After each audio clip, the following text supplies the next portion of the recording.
We already know you, Count Olaf, Violet said. You obviously haven't changed a bit. You haven't changed either, Olaf said. It's clear to me, Violet, that you're as stubborn as ever, and Klaus, you're still wearing those idiotic glasses from reading too many books. And I see that little Sonny here still has 9 toes instead of 10 foot. Sonny shrieked, which probably meant something like, I do not. What are you talking about? Klaus said impatiently. She has 10 toes, just like everybody else. Really? Olaf said. That's odd. I remember that she lost one of her toes in an accident. His eyes shone even brighter, as if he were telling a joke, and he reached into the pocket of his shabby coat, and he brought out a long knife, such as one might use for slicing bread. I seem to recall that there was a man who was so confused by being called repeatedly by the wrong name that he accidentally dropped a knife on her little foot and severed one of her toes. Violet and Klaus looked at Count Olaf and then at the bare foot of their little sister. You wouldn't dare, Klaus said. Well, let's not discuss what I would do or would not dare to do, Count Olaf said. Let us discuss, rather, what I'm going to be called for as long as we are in this house together. We'll call you Stefano, if you insist on threatening us, Violet said, but we won't be together in this house for long. Violet opened her mouth to say something, but Violet was not interested in continuing the conversation. She turned on her heel and marched primly through the enormous door of the Reptile Room, followed by her siblings. If you or I had been there, we would have thought that the Baudelaire orphans weren't scared at all, speaking so bravely like that to Stefano and then simply walking away. But once the children reached the far end of the room, their true emotions showed clearly on their faces. The Baudelaires were terrified. Violet put her hands over her face and leaned against one of the reptile cages. Klaus sank into a chair, trembling so hard that his feet rattled against the marble floor. And Sonny curled up into a little ball on the floor, so tiny you might have missed her if you walked into the room. For several moments, none of the children spoke, just listened to the muffled sounds of Stefano walking up the stairs and their own heartbeats pounding in their ears. How did he find us? Klaus asked. His voice was a hoarse whisper, as if he had a sore throat. How did he get to be Uncle Monty's assistant? What is he doing here?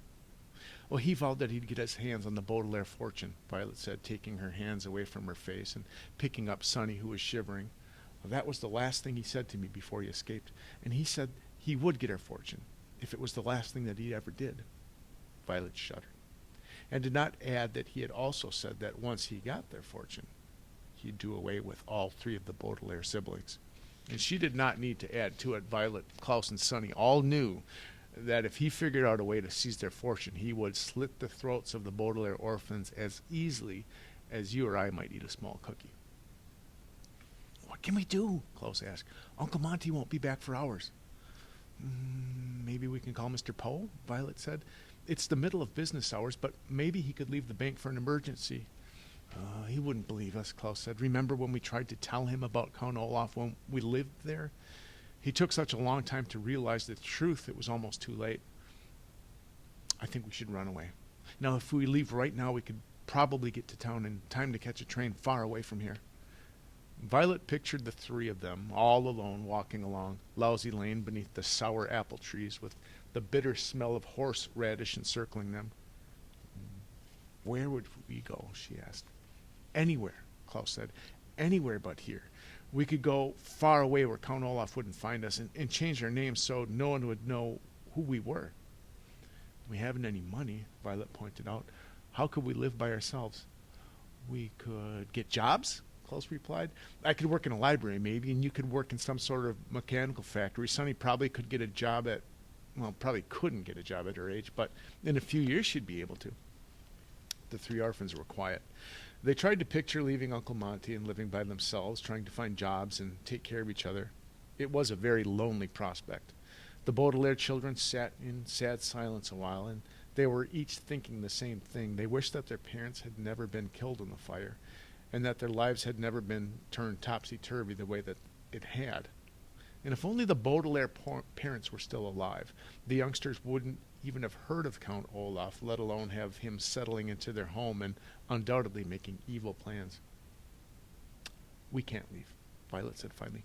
Count Olaf found us once, and I'm sure he'd find us again, no matter how far we went. Plus, who knows where Count Olaf's assistants are? And perhaps they've surrounded the house right now, keeping watch in case we're on to him. Klaus shivered.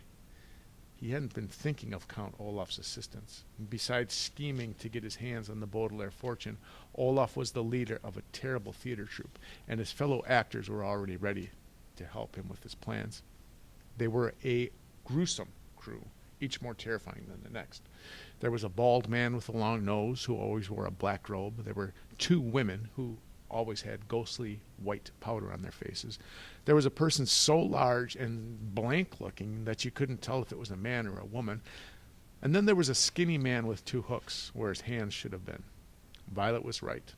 Any one of these people could be lurking outside Uncle Monty's house, waiting to catch them if they tried to escape. All right, have a good Tuesday, March 31st, the last day in March. Your homework tonight, you did notes on the treble staff, notes on the bass staff, and on the grand staff. And now what we're going to do is we're going to do notes on the grand staff, but watch out because we're going to add 1 sharp and 1 flat. Okay? If you need help on Google Stream, just put down a time that you'd like to Zoom with me, and I can take you through the steps to help you out, or we can do your homework together. Also, Willie wanted the song Stitches for breaking down on the circle of fifths. If there's a song that you want to hear, put it on Google Stream or email me, and we can break that song down. So have a good day and enjoy your Tuesday.